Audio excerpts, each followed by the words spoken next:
오늘장 영향을 줄 수 있는 투자 뉴스 바로 확인해 보겠습니다. 목요일 네 분과 함께 할게요. 야천투자연구소 남인호 소장, LNS홀딩스 김선영 대표, 타케오뉴스 조호진 대표와 유한타증권 장시영 차장 수고해 주시겠습니다. 어서 오세요.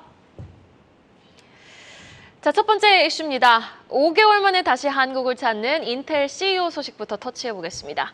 지난 12월 한국을 방문한 뒤 바로 5개월 만에 한국을 다시 찾는 팻 겔싱어 인텔 CEO.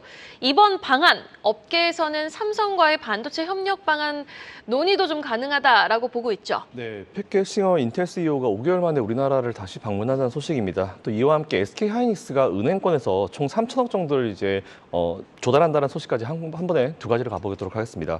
일단 작년 12월 방문했을 때 이재용 그 삼성전자 회장과 만나서 차세대 메모리 그리고 이제 반도체 설계 시스템 반도체 그리고 이제 파운드리 등에 대해서 협력을 논의했는데요. 이번에 또 아마 만나지 않을까라고 예상은 되고 있습니다. 특히 일단 이번 방한 전에 일본에서 먼저 삼성전자, TSMC, IBM 그리고 마이크로 테크놀로지, 어플라이 머티리얼스 등 세계 최대 반도체 업계의 최고 경영진들과 함께 미팅하기로 했었고요. 그리고 이 자리에는 또 기시다 총리까지 같이 하기로 했다라는 그런 내용까지 참고해 보시면 좋을 것 같습니다. 또 같은 반도체 업체죠. 그리고 사실 두 번째 소식에서 우리가 이제 반도체 투자에 대한 어떤 힌트를 좀 얻으셔야 될 것 같은데 SK하이닉스가 3분기 반도체 업황 반등을 대비해서 당초 계획보다 더 많은 투자 계획을 세우면서 시중은행에서 3천 정도의 자금을 추가로 조달할 준비를 하고 있다. 이런 얘기가 나오고 있습니다. 이 중에 2천억은 하나은행에서 하겠다라고 얘기했으니까 혹시나 관련주 투자하고 계신 분들 참고해 보시면 좋을 것 같고요. 일단 당초 계획한 금액보다 많은 자금을 이제 시설 투자를 한다고 합니다. 이에 따라서 내년에 공급량을 끌어올리겠다라는 의미인데 이거 중요합니다. 왜냐하면 지금 재고에 대한 문제 때문에 여러 가지 말들이 많은데 내년에 오히려 공급량을 끌어올리겠다. 이 얘기는 재고에 대한 걱정을 여러분들이 좀 내려놓으셔도 된다라는 그런 반증이다라고 보시면 될 것 같고요. 일단 SK하이닉스를 둘러싸고 시장에서는 지금까지 자금 부족에 대한 얘기를 되게 많이 했습니다. 우려감이 지금 많이 났었는데 일단은 제가 1분기 말 기준 이제 재무제표를 좀 뜯어보니까 현금성 자산이 6조 1,262억 원 정도 됐었고요. 그리고 교환사채 발행을 통해서 이제 조달한 자금 한 2조 정도를 포함하면은 자금이 그렇게 많이 부족한 상황은 아닌 것 같습니다. 또 SK하이닉스의 입장도 사실 이거기 때문에 이 부분은 한번 앞으로 어떻게 될지 한번 지켜보시면 좋을 것 같고요. 뭐 추가 자금 조달까지 한다고 하니까 뭐 얼마나 돈이 없으면 자금 조달하겠어 이렇게 받아들이시는 것보다는 조금 더 한번 세게 한번 이제 3분기 이후를 준비한다고 좀 생각하시는 게 더 좋을 것 같습니다. 어쨌든 투자 재원 확보는 확실히 3분기 이후에 반도체 시장이 살아난다는 분석의 결과입니다. 그리고 항상 제가 말씀드리지만 대기업들이 어려울 때 대기업들이 투자를 늘리는지 줄이는지를 항상 보시라고 말씀드렸는데 삼성전자 이미 늘리고 있고 SK하이닉스도 지금 현재 재고에 대한 문제가 나온다고 하지만 공급량을 늘리겠다고 얘기하는 거는 어쨌든 그들은 확실한 목표를 가지고 있다는 겁니다. 이에 따라서 반도체 관련주들은 여러분들이 계속 관심을 가지시면 좋을 것 같다라는 의견 드리겠습니다. 네, SK하이닉스 은행에서 3천억 조달을 추진한다라는 소식은 일단 3분기를 대비해서 강하게 좀 투자에 시동을 건다라는 의미로 좀 해석을 해볼 필요가 있다라고 말씀해 주셨고요. SK하이닉스의 외국인 대량 매수세 유입 오늘도 이어지는지 여부 한번 지켜보시면 좋겠습니다. 자, 다시 팻 겔싱어 CEO 방한 소식으로 돌아와서요. 자, 이번에 이렇게 인텔 CEO가 한국을 방문한다면은 일단 국내 증시에서 투자자분들이 주목해야 할 섹터나 종목은 어떤 게 있을지 궁금하거든요, 장시영 차장님. 일단 뭐 전일 미국 시장에서도 반도체 관련 업종 내 종목들이 좀 강세를 좀 보여줬습니다. 그리고 뭐 팻 겔싱어 CEO가 국내 방한을 한다고 한다면 뭐 국내 사실 이제 삼성전자라든지 하이닉스 메모리 관련된 업체들과의 협력을 할 거기 때문에 그 관련해서도 대형주 쪽에서도 좋은 흐름이 이어질 가능성이 좀 높고요. 뭐 사실 1분기가 반도체 메모리 시장의 어떤 바닥이다. 바닥을 지나고 2분기 또 3분기로 갈수록 좋아진다라는 얘기가 나오고 있기 때문에 저는 개인적으로는 대형주 쪽도 괜찮겠지만 뭐 반도체 이제 소부장 관련된 종목들도 주가가 좀 아직도 바닥 부분에 좀 머물고 있거나 좀 덜 오른 부분들이 있기 때문에 그 부분을 좀 주목을 해보시면 좋을 것 같고요. 사실 이제 국내 저는 이제 패키징 쪽에 좀 주목을 하고 있는데 메모리와 비메모리 반도체 패키징과 그리고 테스트 공정을 전문적으로 이제 수행하는 업체 중에 하나마이크론을 좀 말씀을 드리고 싶습니다. 국내 패키징 업체 중에 유일하게 메모리, 비메모리 매출 비중이 45%, 55% 균형 잡힌 포트폴리오를 좀 갖고 있다라고 좀 말씀을 드릴 수가 있겠고요. 1분기 실적은 뭐 어쨌든 반도체 전반적으로 다 좋지 않았기 때문에 하나마이크론도 좋지는 않았습니다. 하지만은 세트업체, 그러니까 1분기 그 하이닉스라든지 삼성전자의 재고 소진 구간이 1분기에서 이제 저점을 찍고 2분기에 정상 수준에 좀 근접을 하면서 가동률이 점진적으로 좀 높아질 것으로 좀 보여지고 있고요. 이 메모리 전반적으로 메모리 쪽의 어떤 시황, 업황 자체가 하락 사이클임에도 불구하고 동사 같은 경우는 SK 하이닉스의 어떤 장기 공급 계약을 좀 체결을 하면서 일정 물량이 고정적으로 외주 물량이 좀 나올 예정이 있거든요. 그래서 실적이 좀 꾸준하게 잡힌다라는 어떤 장점도 좀 있는 것으로 좀 보여지고 있습니다. 그리고 앞서 말씀드린 대로 2분기부터 삼성전자 하이닉스의 재고가 정상 수준에 어떤 근접을 하고 메모리 외주 제품, 뭐 이런 하이엔드 제품 등이 하반기로 갈수록 더욱 더 늘어날 것으로 좀 보여지고 있고요. 만약 뭐 삼성전자가 인텔과 파운더리 사업이라든지 이런 부분들을 협력적으로 전략적으로 좀 강화한다고 한다면 뭐 동사에 대한 어떤 이 하나마이크론에 대한 기회도 충분히 좀 늘어날 수 있는 부분이 있기 때문에 뭐 지금부터서라도 좀 잘 살펴보시면 하반기에 좋은 기회가 있지 않을까 이렇게 좀 말씀드리고 싶습니다. 네, 반도체 주목해 볼 필요가 있다. 그리고 종목 안에서는 하나마이크론 후공정을 담당하고 있는 올스타트 업체죠. 하나마이크론의 주가 추이 좀 긍정적으로 진단해 주셨으니까요. 오늘 한번 지켜보도록 하겠습니다. 이어서 한국을 방문한 또 한 명의 손님이 있습니다. 바로 9년 만에 한국을 방문한 캐나다 총리 소식 확인해 볼 텐데요. G스탱 트리도 캐나다 총리가 한국을 방문했습니다. 윤 대통령과는 세 번째 만남을 갖는 트리도 총리가 오자마자 지금 SK의 6조 원 규모 캐나다 그린 수소 상용화 사업 참여 소식이 들려왔는데 뭐 지금 SK뿐만 아니라 포스코, LG엔솔 각자 입장이 달라서 아주 바쁘게 움직일 것 같아요. 내용 전해주시죠. 네, 사실 IRA라는 게 전 세계를 좀 많이 때렸죠. 이에 따라 가지고 이제 미국과 근접해 있는 캐나다도 굉장히 중요한 핵심 이제 지역으로 떠오릅니다. 이에 따라서 이제 캐나다와 우리나라의 어떤 관계도 굉장히 좀 앞으로 중요한 그런 시점이 된 것 같은데요. 캐나다 트리도 총리가 우리나라에 왔습니다. 이에 따라서 SK 최태원 회장 그리고 포스코의 최정호 회장과 이제 미팅을 한다라는 그런 내용이 나왔는데 일단은 LG엔솔과 스텔란티스가 합작 중인 그 캐나다 공장 현재 건설이 중단되어 있는 상황이죠. 뭐 이 이슈도 과연 해법을 찾을 수 있을지에 대한 기대감이 좀 나오고 있는 그런 상황인데 일단 SK그룹의 얘기를 다시 좀 넘어오면은 SK그룹 계열사인 에스코 에코플랜트가 캐나다 기업과 6조 원 규모의 그린 수소 상용화 협력을 이제 체결했습니다. 이에 따라서 배터리, 뭐 소재 등 청정 에너지 분야에서 협력을 강화하기 위해서 총리와 면담을 진행했다라고 좀 체크해 보시면 될 것 같고요.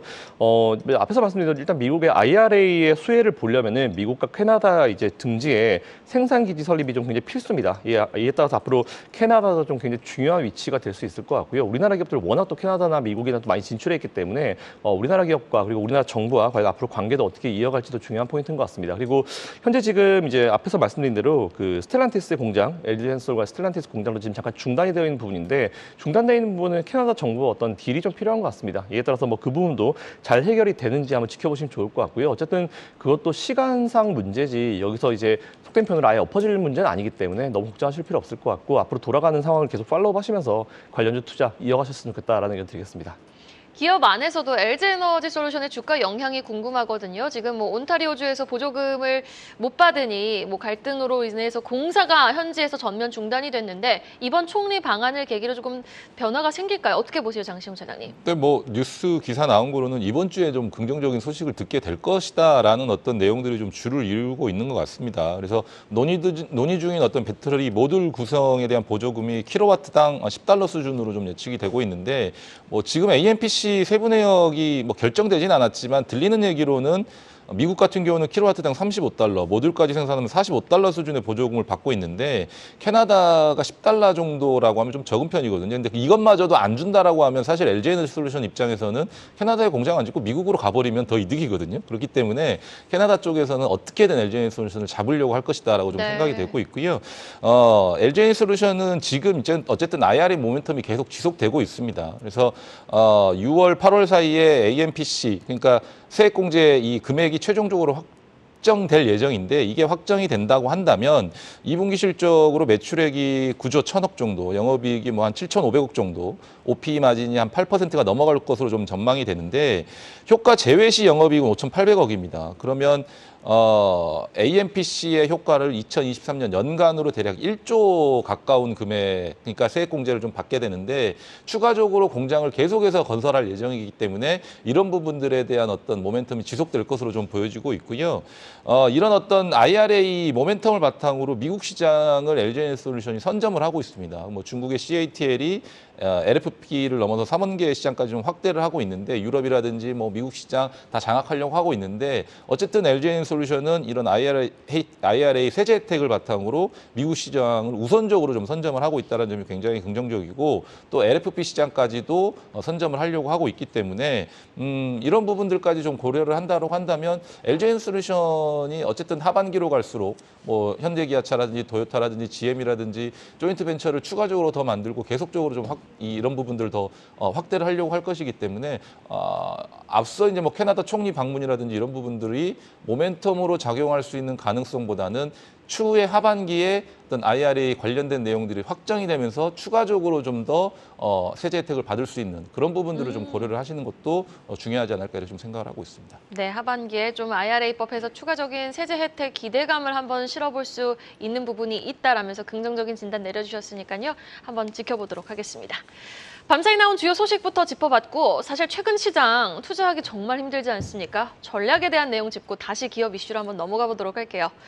국내 증시 셀인메이라는 말이 올해도 빗나가지 않습니다. 이달 들어서 거래 대금도 아주 그냥 뚝 떨어지고 지지부진한 흐름을 보이는 가운데 하반기 전망을 놓고는 지금 시각이 엇갈리고 있거든요. 박스피다, 삼천비다 뭐 엇갈리고 있는데 어떻게 보세요, 남인 원장님은? 예, 금년 2023년도에는 2200포인트로 시작했습니다. 그리고 장중에 2600포인트 목전까지 바로 갔기 때문에 약 400포인트, 15% 정도 올랐습니다. 전 세계 주식시장 상승률에 비해서 결코 뒤처지지 않는 상황입니다. 그런데 문제는 이제 하반기가 되겠죠. 네, 뭐 증권사 이름이 나왔기 때문에 밝히겠습니다. 삼성증권은 올 하반기를 2200에서 2600까지 봤습니다. 다시 말해서 지금이 2500인데 2600까지 간다는 얘기는 앞으로 잘 가봐야 4% 오른다는 얘기입니다. 왜 이렇게 봤나 이유를 봤더니 금년 1분기, 2분기에 주가가 올라갔던 이유는 미국의 금리 인하를 기대했는데 지금 미국 FRB가 금리 인하 올해는 안 한다고 거의 확정적으로 밝히고 있지 않습니까?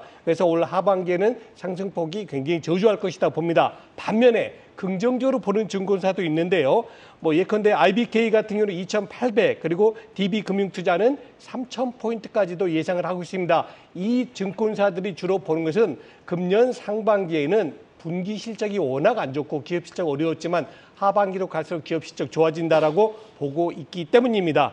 만일 누군가 저에게 나 소장은 얼마 정도 보냐면 저는 올 하반기는 둘째치고 일단 2분기 즉 6월 달까지 여러분께 말씀드렸던 2600포인트 먼저 가는 게 급선무다라고 얘기하겠습니다. 그러나 올 하반기를 굳이 얘기해 보라면 저는 일단은 2800포인트까지는 충분히 갈 수 있다고 봅니다. 그 가장 큰 이유는 아까 장 차장도 잠깐 언급했습니다만 반도체 경기만 살아난다면 우리 대한민국의 주가지수 2500포인트 밑에서는 굉장히 저평가된 시장이다. 이렇게 정리하겠습니다. 남인호 소장님은 일단 2분기까지는 2,600포인트, 하반기까지 봤을 때는 2,800포인트까지 가능하다라고 긍정적인 진단 내려주셨으니까요. 한번 지켜보도록 하겠습니다. 이어지는 소식은 한화그룹주 내용으로 한번 준비를 해봤습니다. 싹트는 태양광 드림, 한화솔루션 소식부터 터치해 볼 텐데요. 와, 하나는 보면요. 결단하면 아주 공격적으로 진행을 하는 것 같아요. 지금 한국과 유럽, 독일에 이어서 이번엔 미국에 R&D 허브 구축을 추진한다는 소식인데 자세한 내용 전해주시죠. 네, 확실히 밀어붙일 때 이렇게 밀어붙여야 될 것 같습니다. 일단 하나솔루션이 미국의 한국과 독일을 잇는 연구 개발 허브를 짓겠다는 내용이 나왔는데요. 일단 이에 따라서 하나솔루션의 R&D 센터가 기존의 2트랙에서 미국까지 포함해서 3트랙으로 이제 확장이 된다라는 그런 내용입니다. 일단 차세대 태양광 시장 선점에도 굉장히 속도가 좀 붙지 않을까라고 좀 판단하고 있는데요. 일단 태양광 하면은 이제 우리가 기존에는 중국에 대한 이미지가 너무 강합니다. 그래서 중국이 거의 뭐 태양광을 압도하고 있기 때문에 앞으로 이제 이 부분에 대해서 어떻게 이제 전개에 나갈지 한번 지켜보시면 좋을 것 같다는 생각이 좀 들고 있고요. 한화는 일단 꿈의 태양광이라 불리면서 이제 기존 실리콘 셀 한 개 효율보다 1.5배 높은 효율을 자랑하고 미래 태양광 시장의 어떤 게임 체인저를 불리는 그 텐덤 셀을 차세대 먹거리로 현재 지금 지정해 놓은 상황입니다. 이에 따라서 앞으로 이제 이런 허브를 만들어 가지고 3트랙을 만들고 어떻게 진전시키고 또 사업을 어떻게 구성해 나가고 중국과의 어떤 관계나 이런 부분들을 전체적으로 봤을 때 사업의 진행 방향 뭐 이런 부분을 체크해 보시면 좋을 것 같고요. 대신에 태양광 하면 사실 저는 예전에 태양광 직접 투자했을 때 저도 한번 실패한 경험이 좀 있었기 때문에 좀 무섭다. 뭐 누가 물어보면 좀 무섭다, 잘 모르겠다 이렇게 보통 얘기를 하는데 최근에는 그래도 많이 정보가 좀 나오고 있는 것 같습니다. 뭐 예전과는 확실히 다른 어떤 투자의 어떤 환경이 좀 조성되고 있으니까 이 부분 체크해 보시면 좋을 것 같고요. 관련주도 한번 관심 가져보시고 이제 공부해 보시면 좋을 것 같다라는 의견 드리겠습니다. 사실 미국 증시에서 뭐 퍼스트 솔라가 여전히 뭐 고공행진을 보여주고 있는 가운데 하나솔루션의 흐름은 좀 아쉬운 모습을 보이고 있죠. 어제 외국인이 200억 원 넘게 좀 매수해주면서 과연 이 수급에 의미 있는 부분이 있을지, 유의미한 부분이 있을지 지켜보시면서 하나솔루션의 추가적인 상승 여력 기대해 보도록 하겠습니다. 이어서 한화 시스템 공시 내용도 한번 확인해 보겠습니다. 한화 시스템이 지금 680억 원대 규모의 공급 계약을 체결했다라는 내용의 공시가 나왔는데 어떤 물건을 어디에다 좀 공급하는 내용입니까? 예, 위성이라는 거는 이제 특히 민간과 이제 군사용 둘 다 쓰이긴 하는데요. 또 우리가 보통 위성에서 이제 피사체를 구별을 하려면은 지상에 있는 어떤 물체가 이제 구별을 하려고 하면 보통 가시광선을 쓰게 됩니다. 근데 가시광선을 쓰기 어려운 경우가 있죠. 왜냐하면 구름이 꼈다든지 아니면 밤이 됐다든지 이런 걸 보완하는 게 지금 자막에는 SIR입니다. Synthetic Aperture Radar라는 건데 쉽게 말씀드리면 이제 가시광선도 전자기파 중에 일종입니다. 근데 전자기파의 가시광선 영역이 아닌 다른 파장대의 전자기파를 날리고 또는 이제 그 다른 파장을 날려서 이제 아까 말씀드린 가시광선과 다 합쳐서 신서틱이 거기서 나온 겁니다. 그래서 이제 피사체를 갖다 구별한다는 거기 때문에 아까 말씀드린 대로 밤이라든지 구름이 꼈다든지 이럴 때 사실은 이제 피사체를 보고 싶은데 볼 수 없는 환경이 됐을 때 이 SIR 위성이 되게 긴박하게 쓰입니다. 그래서 이제 하나 시스템이 이제 위성을 갖다 개발한 거 아니고요. 아까 말씀드린 그런 시스템, SI 시스템을 이제 개발해서 위성에 탑재한다는 것이고 하나 그룹 자체가 이제 세트랙 I라는 이제 우리나라 민간 위성 업체를 갖고 있고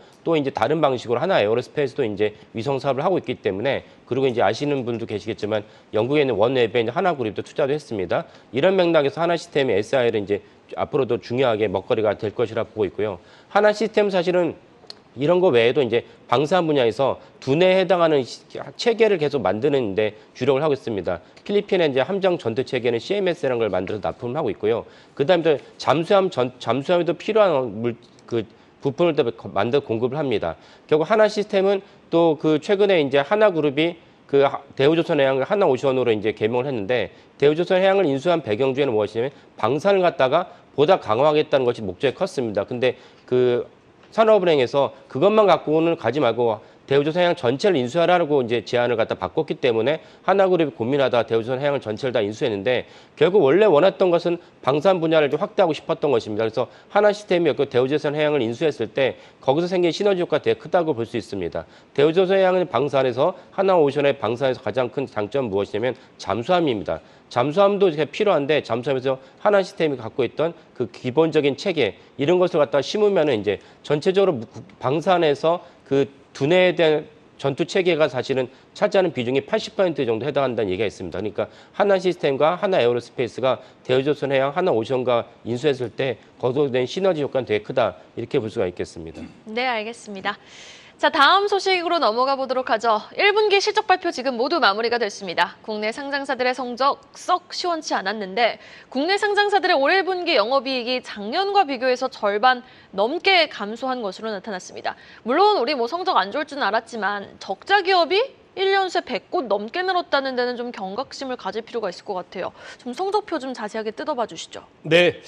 우리 대한민국의 상장 기업들의 1분기 실적이 모두 마무리가 됐습니다. 상당히 안 좋은 그런 성과를 냈습니다. 그런데 저는 이 말씀을 드리고 싶습니다. 자, 그래서 어떻게 해야 되는가? 우리는 무엇이 잘못됐다라는 보다는 앞으로 어떤 점이 문제인가를 더 먼저 봐야 될 것 같은데요. 이렇게 1분기 실적이 안 좋은 이유는 크게 세 가지를 꼽고 있습니다. 1번. 금리 인상이 과도해 있다. 작년에요. 미국도 그렇고 한국도 마찬가지였죠. 다음에 2번이 뭡니까? 바로 물가 상승이 굉장히 컸다는 겁니다. 국제 원자재 가격이 오르다 보니까 그만큼 부품 및 소비재가 많이 가격이 오르다 보니까는 그만큼 수익이 떨어질 수밖에 없겠죠. 자료화면 나오고 있습니다만 거의 반토막 정도 전년 동기 대비해서 절반 정도 수익이 줄었다 하고 결론 지을 수 있겠습니다. 마지막 세 번째 이렇게 나쁜 이유가 뭡니까? 경기 침체입니다. 여러분, 자 1번 금리 인상, 2번 물가 상승, 3번 경기 침체인데 지금 현재 움직임 어떻습니까? 미국이 오는 6월 15일 날에 금리를 한번 올릴지 안 올릴지는 모르겠지만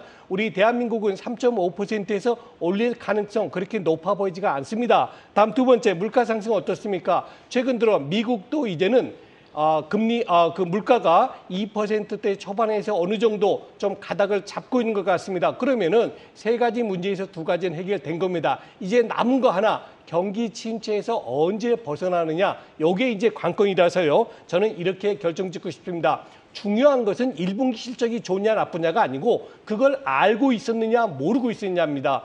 여러분, 1분기 실적 나쁜 거 모르셨습니까? 자, 대부분 알고 있습니다. 그건 이미 주가에 반영되었다는 얘기고요. 끝으로 그러면 앞으로는 어떨 것이냐? 2분기 실적이 조금이라도 개선이 된다면 지금 상태에서는 절대 주가가 비싼 가격이 아니다라고 정리하겠습니다. 네, 알겠습니다. 자, 그럼 공시도 실적 내용 공시로 한번 확인을 해보도록 하겠습니다. 지금 HD 한국조선해양의 자회사로 알려져 있죠. 현대 3호중공업이 실적을 발표했는데 주목할 포인트 어디에 있을까요? 예, HD 한국조선해양은 이제 그 현대중공업 그룹 HD 그 현대의 중간 지주회사입니다. 그 중간 지주회사를 설립한 이유는 이제 그 현대중공업 그룹이 대우조선해양을 인수하려고 했죠. 그래서 사실 우리나라에서는 이제 끝났는데 그 이후에서 이제 틀어 막으면서 이제 사실 무산이 됐습니다. 그래서 HD 한국조선해양 중간 지주사가 설립이 됐는데 그 HD 한국조선해양은 중간 지주사라 보니까 많은 이제 계열사를 갖고 있습니다. 대표적으로 한국 HD 현대중공업 갖고 있고 그다음에 현대삼호중공업을 갖고 있습니다. 근데 현대삼호중공업은 비상장사이기 때문에 우리나라는 이제 지주사의 디스카운트가 있죠. 그러니까 지주사도 상장을 했고 계열사 상장을 했으면은 똑같은 비즈니스 모델인데 그 주가에서 동일하게 받을 수는 없다. 그래서 거의 지주사 같은 경우는 한 절반 정도로 시장에서 평가를 받고 있습니다. 근데 현대산업중공업은 이제 81%는 지분을 갖고 있지만 비상장사이기 때문에 실질적으로 현대삼호중공업의 매출과 이제 수주가 HD 한국조선해양에 그대로 연동이 됩니다. 그래서 예전에 현대삼호중공업을 갖다가 별도로 상장한다고 했을 때 막 HD 한국조선해양 주주들이 막 난색을 표명한 이유도 만약에 이제 현대삼호중공업이 이제 상장한다면은 지주사 디스카운트가 되기 때문에 HD 한국조선해양에 대해서 이제 주주들이 난색을 표명했는데 HD 한국조선해양이 그 계열사인 삼호중공업에 대해서 이제 상장하지 않겠다 발표를 했습니다. 그래서 HD 한국조선해양은 오롯이 이제 그 삼호중공업 매출에 그대로 영향을 받는다 보시면 되겠고요. 그 삼호중공업의 매출을 보면은 전년 동기 대비 4월달 매출이 아주 좋았습니다. 이거는 사실 모든 조선사가 동이 이제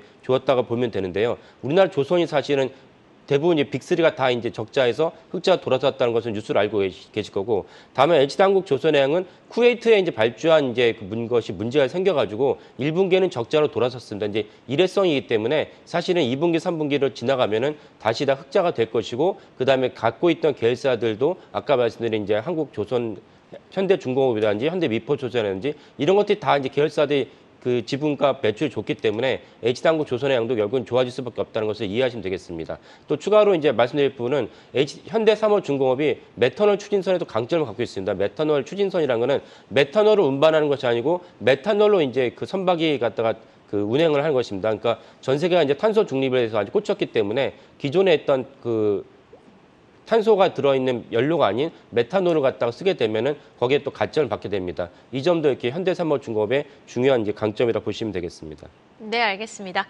마지막 기사입니다. 오너일가, 최대주주, 고위 임원 등 이렇게 내부자가 지분을 매입하는 종목들이 주목을 받고 있다라는 내용의 기사로 마무리해 볼 텐데요. 자, 남인노장님, 이렇게 뭐 경영진들, 뭐 오너 3세, 내부자들이 지금 지분을 사들이는 이유가 특별히 있을까요? 네, 있습니다. 방금 말씀해 주신 거 한 번만 더 반복하겠습니다. 오너 일가, 최대 주주, 주요 임원, 이분들을 우리는 다른 말로 주요 주주라고 합니다.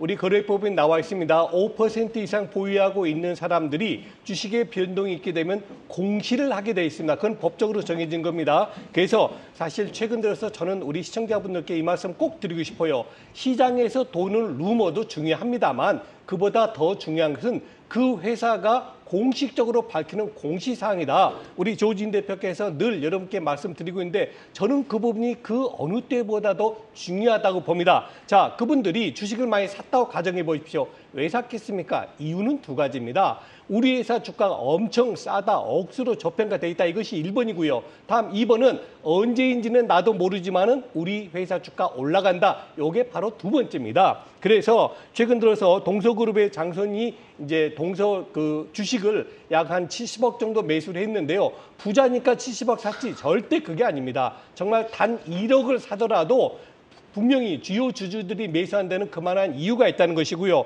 또 최근 들어 어떻습니까? 옛날에는 경영권 프리미엄 주고 대주주만 주식 홀랑 넘기고 일반 소액주주 거의 혜택이 없었지 않습니까? 지금은 법적으로 대주주가 받는 프리미엄 그대로 일반 소액주주에게도 주도록 법으로 돼 있습니다. 그래서 정말 우리 시청자 여러분들은 공시사항 조금만 더 집중해서 보시고 특히 주요 주주들의 주가 움직임에 관심을 가지시면 좋겠습니다. 경영진들이 이렇게 저가 매수에 나선 기업 안에서 장시영 차장님이 눈여겨보고 계시는 기업이 있을까요? 기사 내용에 이제 KT 서브마린도 주요 주주가 일부 지분을 좀 확대했다라는 부분들이 있어서 KT 서브마린을 좀 말씀을 드릴 텐데 KT 마린의 최대 주주가 KT에서 이제 LS로 변경이 될 예정입니다. 근데 이 부분은 KT 서브마린이 그동안 통신 케이블선에서 전력 케이블선으로 변경되는 것을 좀 의미를 한다라고 보시면 될 것 같은데 뭐 LS전선하고 시너지 효과가 굉장히 좀 클 것으로 기대가 되고 있습니다. 일단은 해상 통용용 그 해저 전력 케이블 시장에서 LS가 굉장히 좀 아시아에서 1위 업체인데 케이블을 생산하면서 시공, 유지 보수까지 하면서 턴키로 좀 비즈니스가 가능하게 됐다. 이렇게 되면은 입찰 경쟁력 면에서도 시너지 효과가 본격화될 것으로 좀 보여지고 있고 안정적인 어떤 유지 보수 수요로 인해서 회사의 어떤 캐시카우 역할까지도 늘어나게 된다라는 거고요. 실적 역시도 이제 올해 4년 만에 흑자 전환에 성공할 것으로 좀 보여지고 있습니다. 그러면서 고부가 전력 케이블 매출 비중이 좀 확대가 되면 수익성 개선도 굉장히 좀 커질 것으로 좀 보여지고 있습니다. LS 전선 같은 경우는 지난해 말 기준으로 1조 4천억 정도 해저 케이블 수주 잔고를 좀 보유하고 있었는데 올해 또 얼마 전에 2조 원의 추가 수주를 유럽에서 따냈습니다. 그리고 앞으로 국내에서도 이제 서해안까지 한전에서 이제 입찰을 진행을 하죠. 국내 시장 입찰도 굉장히 좀 큰 규모인데 이 부분도 LS가 따낼 가능성이 좀 높아지고 있습니다. 그러면 관련해서 시공이라든지 유지보수 매출은 고스란히 KT 서브마린이 좀 가져올 가능성이 높게 되거든요. 그래서 올해 매출액 자체는 대략 550억 정도, 영업이익은 한 60억 정도 흑전을 하면서 예상이 되고 있는데 1분기부터 흑자 전환이 좀 시작될 것으로 좀 보여지고 있습니다. 그래서 전력 케이블 시장 자체가 계속해서 좀 커지고 있습니다. 풍력 시장이 좀 커지고 있으면서 LS가 LS 전선을 통해서 그쪽 시장을 거의 장악을 하고 있고 그로 인해서 수요가 계속해서 좀 늘어나는 부분들 또 LS 전선이 지속적으로 입찰을 받고 수주를 받고 이런 부분들이 KT 서브마린으로 내려오면서 낙수 효과를 좀 크게 좀 받을 것으로 예상이 되고 있기 때문에 KT 서브마린도 지금부터 좀 잘 지켜보시면 기업 내용도 좋으니까 좋으실 것 같다라고 좀 말씀드리고 싶습니다.